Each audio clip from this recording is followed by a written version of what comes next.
Vous écoutez la leçon biblique du dimanche 3 février 2019 de l'Église de la Science chrétienne indépendante de Plainfield, située à Plainfield, New Jersey, États-Unis d'Amérique. Sujet: Amour. Texte d'or, Psaume. L'Éternel est mon berger, je ne manquerai de rien. Lecture alternée, Psaume. Il me fait reposer dans de verts pâturages. Il me dirige près des eaux paisibles. Il restaure mon âme. Il me conduit dans les sentiers de la justice à cause de son nom.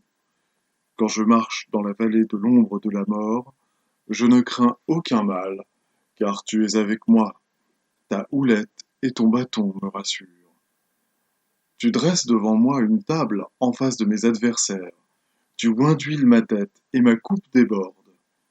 Oui, le bonheur et la grâce m'accompagneront tous les jours de ma vie, et j'habiterai dans la maison de l'Éternel jusqu'à la fin de mes jours. La Bible. Que Dieu ait pitié de nous, et qu'il nous bénisse, qu'il fasse luire sur nous sa face, afin que l'on connaisse sur la terre ta voie, et parmi toutes les nations ton salut. Les peuples te louent, ô Dieu, tous les peuples te louent. La terre donne ses fruits. Dieu, notre Dieu, nous bénit. Dieu nous bénit, et toutes les extrémités de la terre le craignent. Une femme, d'entre les femmes des fils des prophètes, cria à Élisée, en disant: Ton serviteur, mon mari, est mort, et tu sais que ton serviteur craignait l'Éternel. Or, le créancier est venu pour prendre mes 2 enfants et en faire ses esclaves. Élisée lui dit: Que puis-je faire pour toi? Dis-moi, qu'as-tu à la maison? Elle répondit: Ta servante n'a rien du tout à la maison qu'un vase d'huile. Et il dit: Va demander au dehors des vases chez tous tes voisins, des vases vides, et n'en demande pas un petit nombre. Quand tu seras rentré, tu fermeras la porte sur toi et sur tes enfants. Tu verseras dans tous ces vases, et tu mettras de côté ceux qui seront pleins.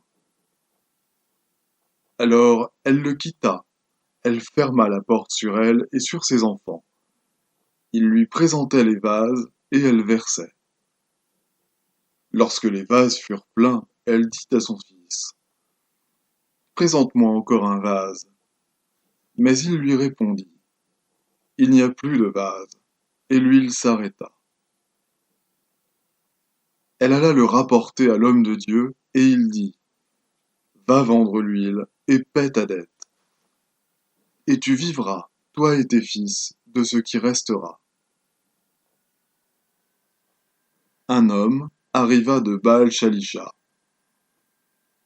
Il apporta du pain des prémices à l'homme de Dieu, 20 pains d'orge et des épis nouveaux dans son sac.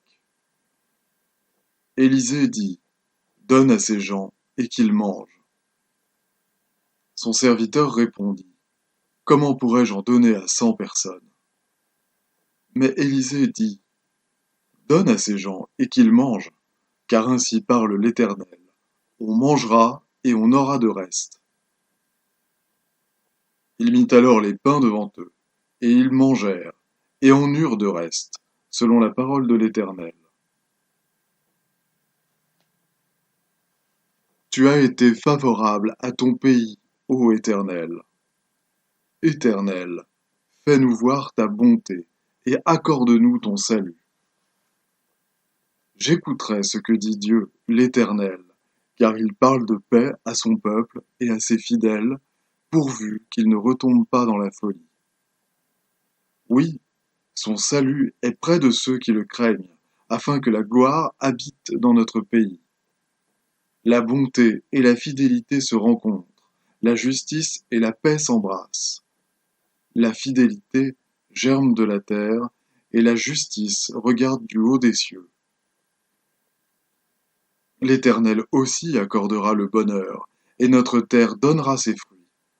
La justice marchera devant lui et imprimera ses pas sur le chemin.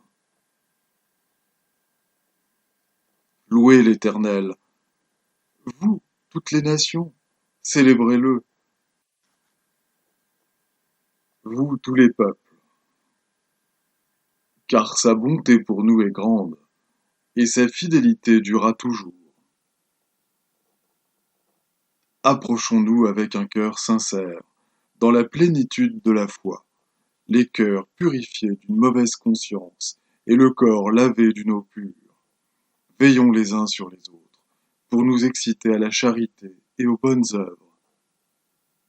En effet, vous avez eu de la compassion pour les prisonniers, et vous avez accepté avec joie l'enlèvement de vos biens, sachant que vous avez des biens meilleurs et qui durent toujours.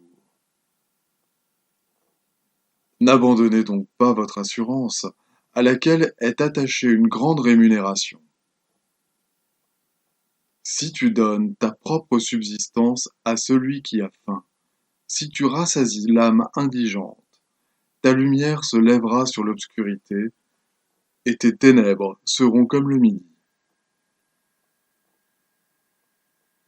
L'Éternel sera toujours ton guide, il rassasiera ton âme dans les lieux arides, et il redonnera de la vigueur à tes membres. Tu seras comme un jardin arrosé, comme une source dont les eaux ne tarissent pas. Les tiens rebâtiront sur d'anciennes ruines. Tu relèveras des fondements antiques. On t'appellera réparateur des brèches, celui qui restaure les chemins, qui rend le pays habitable. Alors tu mettras ton plaisir en l'Éternel, et je te ferai monter sur les hauteurs du pays. Je te ferai jouir de l'héritage de Jacob, ton père, car la bouche de l'Éternel a parlé. Et cet amour consiste non point en ce que nous avons aimé Dieu, mais en ce qu'il nous a aimés et a envoyé son Fils comme victime expiatoire pour nos péchés. Bien-aimés, si Dieu nous a ainsi aimés, nous devons aussi nous aimer les uns les autres. Personne n'a jamais vu Dieu. Si nous nous aimons les uns les autres, Dieu demeure en nous et son amour est parfait en nous. Paissez le troupeau de Dieu qui est sous votre garde, non par contrainte, mais volontairement, selon Dieu, non pour un gain sordide, mais avec dévouement, non comme dominant sur ceux qui vous sont échus en partage, mais en étant les modèles du troupeau.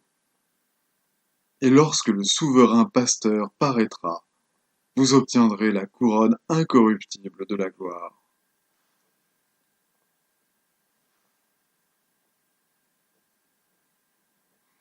Je vais maintenant lire les passages corrélatifs du livre d'études de la science chrétienne, Science et santé, avec la clé des Écritures, de Mary Baker Eddy. Le point de départ de la science divine est que Dieu, l'Esprit, est tout en tout, et qu'il n'y a pas d'autre puissance, ni d'autre entendement, que Dieu est amour, et par conséquent il est principe divin. Demanderons-nous au principe divin de toute bonté de faire son propre travail? Son travail est fait, et nous n'avons qu'à nous servir de la règle de Dieu pour recevoir sa bénédiction qui nous met à même de travailler à notre propre salut. La divinité intervient-elle en faveur d'un adorateur et refuse-t-elle son aide à un autre qui offre la même mesure de prière? En science divine, où les prières sont mentales, tous peuvent se prévaloir de Dieu comme d'un secours qui ne manque jamais dans la détresse. L'amour est impartial et universel dans son adaptation et dans ses dispensations. C'est la fontaine jaillissante qui crie: ô vous tous qui êtes altérés, venez à la source des eaux. L'amour divin a toujours répondu à tout besoin humain et y répondra toujours. Il n'est pas bien de se figurer que Jésus démontra le pouvoir divin de guérir uniquement pour une certaine élite ou pour une période de temps limitée, jusqu'à toute heure, l'amour divin dispense tout bien à l'humanité entière. Le miracle de la grâce n'est pas un miracle pour l'amour. En science divine, l'homme est soutenu par Dieu, le principe divin de l'être. La terre, au commandement de Dieu, produit la nourriture nécessaire à l'homme. Sachant cela, Jésus dit un jour, « Ne vous inquiétez pas pour votre vie, de ce que vous mangerez, ou de ce que vous boirez, n'empiétant pas sur les prérogatives de son Créateur, mais reconnaissant que Dieu, le Père et la Mère de tout, peut nourrir et vêtir l'homme ainsi qu'il veut les nice. Dieu est amour, impossible d'en demander davantage, de regarder plus haut, d'aller plus loin. A-t-on jamais vu la vie, ou l'amour limité, répondre aux demandes pressantes de la misère et du malheur humain? Imposer silence aux désirs et satisfaire les aspirations. L'entendement infini ne peut être limité à une forme finie. Autrement, l'entendement perdrait son caractère infini d'amour inépuisable, de vie éternelle, de vérité omnipotente. Il y a danger aujourd'hui à renouveler l'offense des Juifs en limitant le sein d'Israël et en demandant « Dieu pourrait-il dresser une table dans le désert ?» Que Dieu ne peut-il faire? Si nous prions Dieu en tant que personne corporelle, cela nous empêchera de nous défaire des craintes et des doutes humains qui accompagnent une telle croyance. Et nous ne pourrons, par conséquent, saisir les merveilles accomplies par l'amour infini, incorporel, à qui toutes choses sont possibles.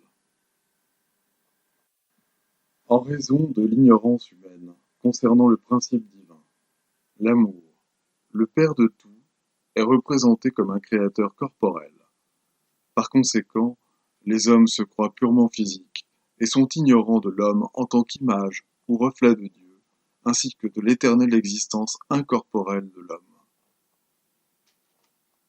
C'est l'ignorance et la fausse croyance fondée sur un sens matériel des choses qui cachent la beauté et la bonté spirituelle. Comprenant cela, Paul dit « Ni la mort, ni la vie, ni les choses présentes, ni les choses à venir, ni la hauteur, ni la profondeur, ni aucune autre créature ne pourra nous séparer de l'amour de Dieu. » Voici la doctrine de la science chrétienne. L'amour divin ne peut être privé de sa manifestation, de son objet. La joie ne peut être changée en tristesse, car la tristesse n'est pas maîtresse de la joie. Le bien ne peut jamais produire le mal. La matière ne peut jamais produire l'entendement, ni la vie aboutir à la mort. L'homme parfait, gouverné par Dieu, son principe parfait, est impeccable et éternel. L'harmonie est produite par son principe. Elle est gouvernée par lui et demeure avec lui. Le principe divin est la vie de l'homme. Le bonheur de l'homme n'est donc pas à la merci du sens physique. La vérité n'est pas contaminée par l'erreur. L'harmonie en l'homme est aussi belle que dans la musique, et la discordance n'est pas naturelle, mais irréelle. Avec un même Père, Dieu, tous les membres de la famille humaine seraient frères. Et avec un même entendement, Dieu, le bien, l'amour et la vérité constitueraient la fraternité des hommes, et celle-ci posséderait l'unité du principe et le pouvoir spirituel qui compose la science divine. L'existence présumée de plus d'un entendement fut l'erreur fondamentale de l'idolâtrie. Cette erreur supposait la perte du pouvoir spirituel, la perte de la présence spirituelle de la vie en tant que vérité infinie sans rien qui lui soit dissemblable, et la perte de l'amour comme étant toujours présent et universel. Dieu donne l'idée moindre de lui-même comme chaînon à la plus grande, et en retour, la plus grande protège toujours la moindre.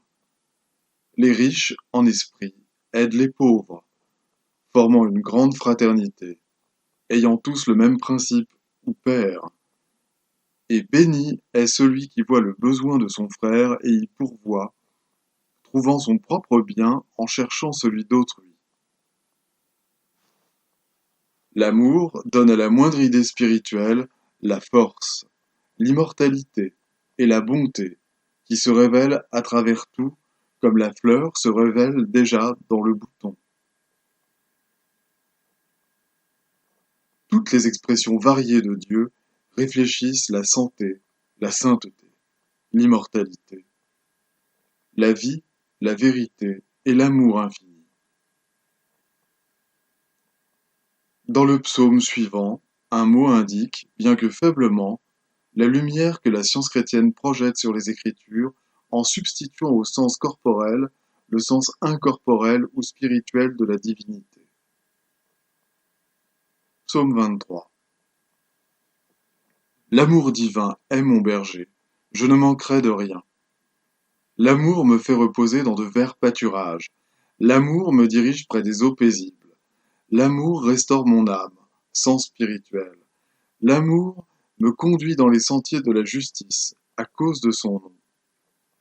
Quand je marche dans la vallée de l'ombre de la mort, je ne crains aucun mal, car l'amour est avec moi. La houlette de l'amour et le bâton de l'amour me rassurent. L'amour dresse devant moi une table en face de mes adversaires. L'amour oindule ma tête et ma coupe déborde. Oui, le bonheur et la grâce m'accompagneront tous les jours de ma vie, et j'habiterai dans la maison, la conscience, de l'amour pour toujours.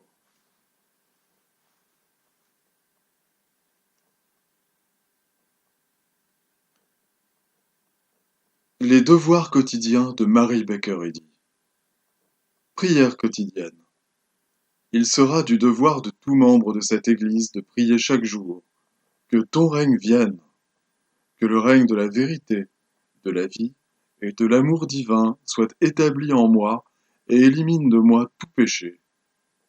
Et puisse ta parole enrichir les affections de toute l'humanité et la gouverner. Règles pour les mobiles et les actes. Ni l'animosité, ni un attachement purement personnel ne doivent déterminer les mobiles ou les actes des membres de l'Église mère. Dans la science, l'amour divin seul gouverne l'homme, et un scientiste chrétien reflète les douces aménités de l'amour en réprouvant le péché et en manifestant un véritable esprit de fraternité, de charité et de pardon. Les membres de cette Église doivent journellement veiller et prier pour être délivrés de tout mal, pour ne pas prophétiser, juger, condamner, conseiller, influencer ou être influencés d'une manière erronée. Vigilance face au devoir. Il sera du devoir de chaque membre de cette Église de se défendre journellement contre la suggestion mentale agressive et de ne pas se laisser entraîner à oublier ou à négliger son devoir envers Dieu, envers son leader et envers l'humanité. Par ses œuvres, il sera jugé et justifié ou condamné.